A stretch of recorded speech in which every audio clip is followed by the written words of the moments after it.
आज के तारीख में युवा धर्म की तरफ किस तरीके से आसानी से कनेक्ट हो सकता है?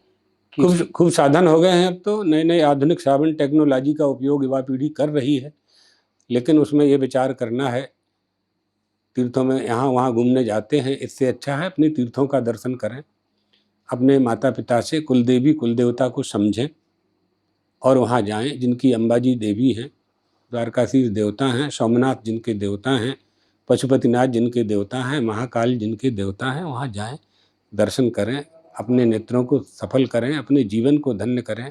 देखो, आपके पास सब कुछ होने के बाद भी आप अशांत हैं, तो इसका कारण क्या है?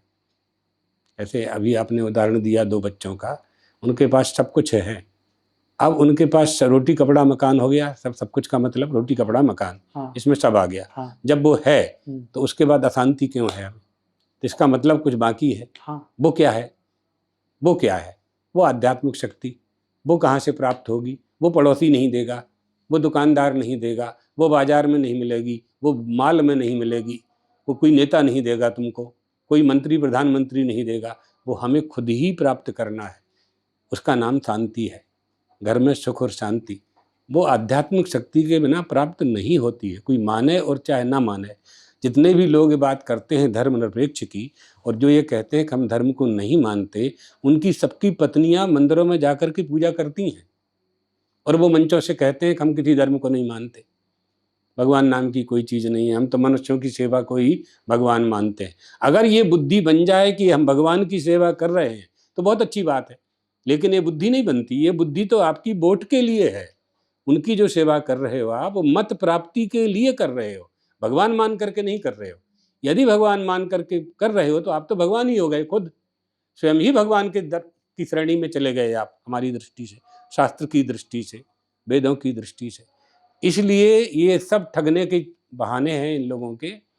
बिना आध्यात्मिक शक्ति प्राप्त किए, परमात्मा की कृपा प्राप्त किए, कुलदेवी कुलदेवता की कृपा प्राप्त किए, आप कभी भी शांति प्राप्त नहीं कर सकते। और पाखंडवाद से भी मुक्त होना चाहिए। नए नए जो संप्रदाय पैदा हो रहे हैं 200-400 साल के बीच में, और जहाँ व्यक्ति पूजा हो रही है, और जहाँ कहते हैं कि भगवान की पूजा नहीं करना है, इन्हीं की पूजा करो, यही भगवान है, उनसे भी अपनी रक्षा करनी है और प्राचीन परंपरा का पालन भी करना है। यही चुनौती है इस समय, यही चुनौती है। धन के बल पर और जन के बल पर नेता लोग जन के बल पर हमको व्यामोहित करते हैं, और नेताओं में भी कुछ अच्छे हैं, ऐसा नहीं कि सभी गड़बड़ हैं। कुछ धार्मिक नेता होंगे जो अच्छा करना चाहते हैं लेकिन कर नहीं पाते हैं किसी कारण से। तो लेकिन प्रायः ये देखा जाता है कि जो शपथ लेते हैं वो तो संविधान की लेते हैं।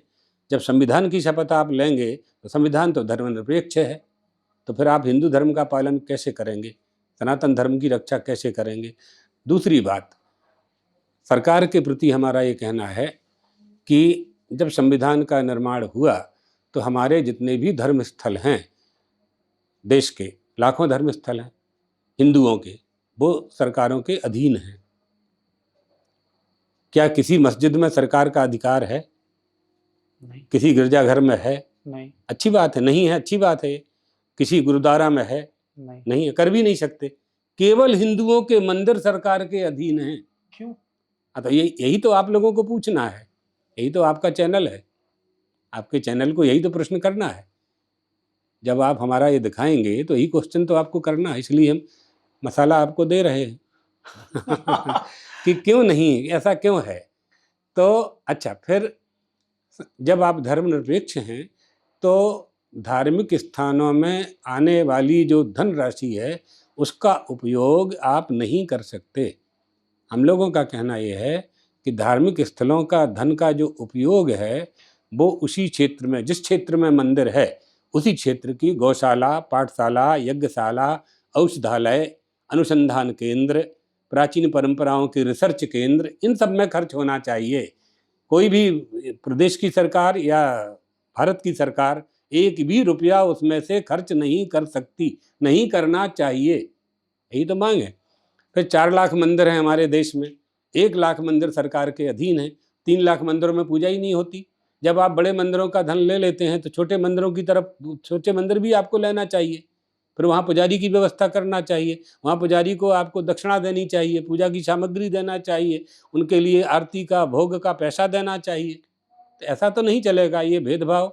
आप तो भेदभाव नष्ट करने के लिए सरकार बैठी है और आप खुद भेदभाव उत्पन्न कर रहे हैं।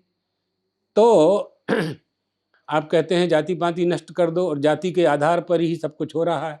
जाति के आधार पर कैंडिडेट खड़े हो रहे हैं, जिस जाति के ज़्यादा लोग जहाँ हैं उसी जाति का कैंडिडेट वहाँ खड़ा होता है। योग्यता अयोग्यता का कोई प्रमाण आपके पास नहीं है। तो ये सब कहना कुछ बचा संयत मन संयत, वाणी में कुछ है, मन में कुछ है, क्रिया में कुछ है। इसलिए नेताओं के प्रति लोगों की अश्रद्धा होते जा रही है। नेताओं को इस बात को अच्छी तरह से समझना चाहिए। आप लोगों का ये व्यवहार और ये स्वभाव बहुत अधिक दिन नहीं चलने वाला है।